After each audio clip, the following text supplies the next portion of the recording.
ದಿಬ್ಬೂರಲ್ಲಿ ಬಾಗೇಪಲ್ಲಿ ರೋಡ್ಗಳಲ್ಲಿ ನಮ್ಮ ಮನೆಗಳಿರೋದು. ನಮ್ಮ ಮನೆಗಳಿಂದ ಏನಂದ್ರೆ ಇದೊಂದು 10 ವರ್ಷದ ಹಿಂದೆ ಒಂದು ಸಣ್ಣ ಚರಂಡಿ, ಒಂದು ಮುಕ್ಕಾಲಡಿ ಚರಂಡಿ ಒಂದು ಮಾಡಿ ಕೊಟ್ಟಿದ್ದಾರೆ. ಬಟ್ ಈ ಚರಂಡಿಗೆ ಒಂದು 20 ಚರಂಡಿಗಳನ್ನ ಕನೆಕ್ಷನ್ ಕೊಟ್ಟಿದ್ದಾರೆ. ಸುಮಾರು 200 ಇಂದ 300 ಮನೆ ಚರಂಡಿ ನೀರು ಇದ್ರಲ್ಲಿ ಹೋಗ್ತದೆ. ನೀವು ಒಂದ್ಸರಿ ಅಲ್ಲಿ ನೋಡ್ಬೋದು, ಆ ಚರಂಡಿ ತುಂಬ ಆಚೆ ಕಡೆ ನೀರು ಬರ್ತಾ ಇದೆ. ಮಳೆ ಬಂದ್ ಇವೆಲ್ಲ ತುಂಬೋಗಿದೆ. ಇನ್ನು ಮಳೆ ಬಂದ್ರೆ ನಮ್ ಕಾಂಪೌಂಡ್ ಎತ್ತರಕ್ಕೆ ಬರ್ತದೆ. ಇದರಿಂದ ನಮ್ಗೆ ಏನಾಗಿದೆ ಅಂದ್ರೆ ಆರೋಗ್ಯ ಸಮಸ್ಯೆಗಳು ಬಂದಿದೆ. ನಮ್ಮ ಮನೆಗಳಲ್ಲಿ ಕ್ಯಾನ್ಸರ್ ಬರೋ ಚಾನ್ಸಸ್ಗಳು ಜಾಸ್ತಿ ಇದೆ. ಅರ್ಥ ಆಯ್ತಾ? ನಮ್ಗೆ ಸೊಳ್ಳೆಗಳು ಜಾಸ್ತಿ. ಇದನ್ನ ನಾವು ಡಾಕ್ಟರ್ಗೂ ಹೇಳಿದೀವಿ, ನಾವು PDO ಅವ್ರಿಗೆ ಹೇಳಿದೀವಿ, ಪಂಚಾಯತ್ ಅಧ್ಯಕ್ಷರಿಗೆ ಹೇಳಿದೀವಿ, ಮೆಂಬರ್ಗಳಿಗೆ ಹೇಳಿದೀವಿ. ಅವ್ರು ಯಾವ್ದೇ ಕ್ರಮ ತಗೊಂತ ಇಲ್ಲ. ಬರ್ತಾರೆ, ನೋಡ್ತಾರೆ, ಹೋಗ್ತಾರೆ. ನಮ್ಗೆ ಯಾವ್ದೇ ಸಹಾಯ ಆಗ್ತಾ ಇಲ್ಲ. ಇದರಿಂದ ಅನಾರೋಗ್ಯಗಳು ಜಾಸ್ತಿ ಇದೆ. ನಮ್ಮ ಮನೆಯಲ್ಲಿ ಚಿಕ್ಕ ಚಿಕ್ಕ ಮಕ್ಕಳಿದ್ದಾರೆ. ಅವ್ರ ಆರೋಗ್ಯ ದೃಷ್ಟಿಯಲ್ಲಿ ಇಟ್ಕೊಂಡು ನಮ್ಗೆ ಇದ್ರದ್ದು ಸೊಲ್ಯೂಷನ್ ಮಾಡ್ಕೊಟ್ರೆ ತುಂಬಾ ಒಳ್ಳೇದು. ಇವಾಗ 20 ಚರಂಡಿ ನೀರು ಬೀಳಿ, ಆ 20 ನೀರು ಚರಂಡಿ ಬಿಟ್ಟಾಗ ಇದು ಎಷ್ಟು ದೊಡ್ಡದಿರ್ಬೇಕು? ಇದು 4 ರಿಂದ 5 ಅಡಿ ಚರಂಡಿ ಅದು ಇರ್ಬೇಕು. ಆ ತರ ಒಂದು ವ್ಯವಸ್ಥೆ ಮಾಡ್ಕೊಟ್ರೆ ನಮ್ಗೆ ಅನುಕೂಲ ಆಗ್ತದೆ ಸರ್. ಈಗ ಚರಂಡಿಗಳೆಲ್ಲ ಬ್ಲಾಕ್ ಆಗಿದೆಯಲ್ಲ, ಬ್ಲಾಕ್ ಆಗಿರೋ ನೀರು ಮುಂದೆ ಎಲ್ಲ ಹೋಗ್ತಾ ಇದೆ ಸರ್. ಒಂದು ಚಿಕ್ಕ ಚಿಕ್ಕದಾಗ ಒಂದು ಚಿಕ್ಕ ನೋಡಿ, ಅಲ್ಲಿ ಬ್ಲಾಕ್ ಆಗ್ಬಿಟ್ಟಿದೆ. ಫುಲ್ ಚರಂಡಿ ಲೆವೆಲ್ ಏನಿದೆ ಅಲ್ಲಿ ಬ್ಲಾಕ್ ಆಗ್ಬಿಟ್ಟಿದೆ. ಅಲ್ಲಿ ಏನು ಇಲ್ಲ, ನೀರು ಬಿಡ್ತಾ ಇರ್ತಾರೆ. ಇವಾಗ ಎಲ್ಲ ನೀರು ಬಿಟ್ಟಿಗೆಲ್ಲ ಬಿಡ್ತಾ ಇರ್ತಾರೆ, ಅದು ಹೋಗ್ತಾ ಇರ್ತದೆ.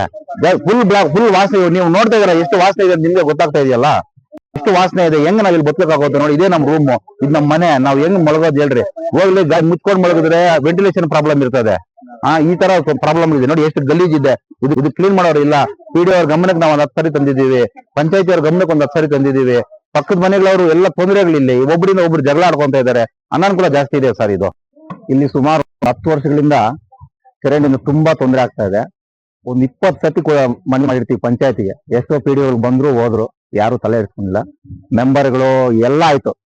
ಆಖರಿ ತಾಲೂಕ್ ಪಂಚಾಯತ್ ಅಲ್ಲೂ ಕೇಳ್ಬಿಟ್ಟಿದೀವಿ, ಆಗ್ಲಿಲ್ಲ.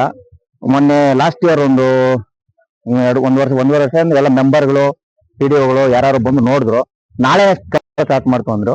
ಆಮೇಲೆ ಬಂದು ಇಲ್ಲ, ಹೋಗು ಇಲ್ಲ. ನಾವು ಕೇಳಿ ಸಾಕಾಗ್ತಾ ಇದೆ. ಇನ್ನು ಕೇಳೋದಿಲ್ಲ, ಬರೋದಿಲ್ಲ. ಆತರ ಆಗಿದೆ ನಮ್ ಕೆಲಸ. ಇನ್ನೇನಾದ್ರು ಆಗ್ತಾ ಇದೆ, ನಾವೇ ಮಾಡ್ಕೋಬೇಕಷ್ಟೇ. ಆತರ ಇದೆ. ಎಲೆಕ್ಷನ್ ಬಂದಾಗ ಬರ್ತಾರೆ, ಆಯ್ತು ನಾಳೆ ನಾವು ಸ್ಟಾರ್ಟ್ ಮಾಡ್ಬಿಡ್ತೀವಿ, ನಾಳೆದ್ದೇ ಮಾಡ್ತೀವಿ ಅಂತಾರೆ. ಮಾಡೋದಿಲ್ಲ, ಹೋಗೋದಿಲ್ಲ. ಮುಂದೇನು ಅದೇ ಪರಿಸ್ಥಿತಿ, ಹಿಂದೇನು ಅದೇ ಪರಿಸ್ಥಿತಿ.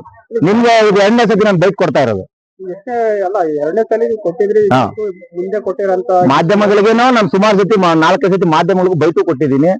ಎಲ್ಲ ಆಗಿದೆ. ಇಲ್ಲಿ ಇದು 2015ರಲ್ಲಿ ಒಂದು ಅಡಿಗೆನ ಮಾಡ್ಕೊಟ್ರು. ಅವಾಗ ಎಲ್ಲ ಒಂದು 30 ಮನೆ 40 ಮನೆ ಇತ್ತು. ಇಲ್ಲಿಂದ ಸ್ಟಾರ್ಟ್ ಮಾಡಿದ್ರು, ಅಲ್ಲಿವರೆಗೂ ಮಾಡಿದ್ದಾರೆ. ಒಂದು 70 ಮೀಟರ್ ಮಾಡಿದ್ದಾರೆ. ಅಲ್ಲಿ ಸ್ಟಾಪ್ ಮಾಡಿದ್ದಾರೆ. ಏನೋ ಗಲಾಟೆ ಅಂತ ಸ್ಟಾಪ್ ಮಾಡಿದ್ದಾರೆ. ಇದು ಹಂಗ ಹೋಗ್ತಾ ಇತ್ತು. ಒಂದು 5 ವರ್ಷ ಹಿಂದೆ ಒಂದು 4 ಕಲೆಕ್ಷನ್ ಕೊಟ್ಟಿದ್ದಾರೆ. 4 ರಿಂದ 5 ಕಲೆಕ್ಷನ್. ಒಂದು ಅರ್ಧ ಗಂಟೆ ಮಳೆ ಬಿದ್ರೆ ಈ ಕಾಂಪೌಂಡ್ ಈ ಕಾಂಪೌಂಡ್ ಮೇಲೆ ಹೋಗುತ್ತೆ ನೀರು. ಆ ಮನೆಯಲ್ಲಿ ಈ ಮನೆಯಲ್ಲಿ ಸ್ನಾನ ಮಾಡ್ಬೇಕಷ್ಟೇ ಮಳೆ ನೀರಿಗೆ. ಬೇಕಂದ್ರೆ ಆ ಫೋಟೋಗಳಿದೆ, ವಿಡಿಯೋಗಳಿದೆ, ಎಲ್ಲ ನಿಮ್ಗೆ ಕೊಡ್ತೀವಿ. ಆ ಸಮಸ್ಯೆ ಇದೆ. ಅದೇ ಸಮಸ್ಯೆನೆ, ವಾಸನೆ, ಸೊಳ್ಳೆಗಳು, ರೋಗಗಳು ಇದೇನೆ. ಚರಂಡಿ ಕ್ಲೀನ್ ಮಾಡಿ ಎಷ್ಟು ವರ್ಷ ಆಯ್ತು? ಚರಂಡಿ ಅದೇ ಒಂದೊಂದ್ಸತಿ ಊರೆಲ್ಲ ಕ್ಲೀನ್ ಮಾಡಿದಾಗ ಮಾಡ್ತಾರೆ, ಮಾಡ್ಬಿಟ್ಟು ಹೋಗ್ತಾರೆ.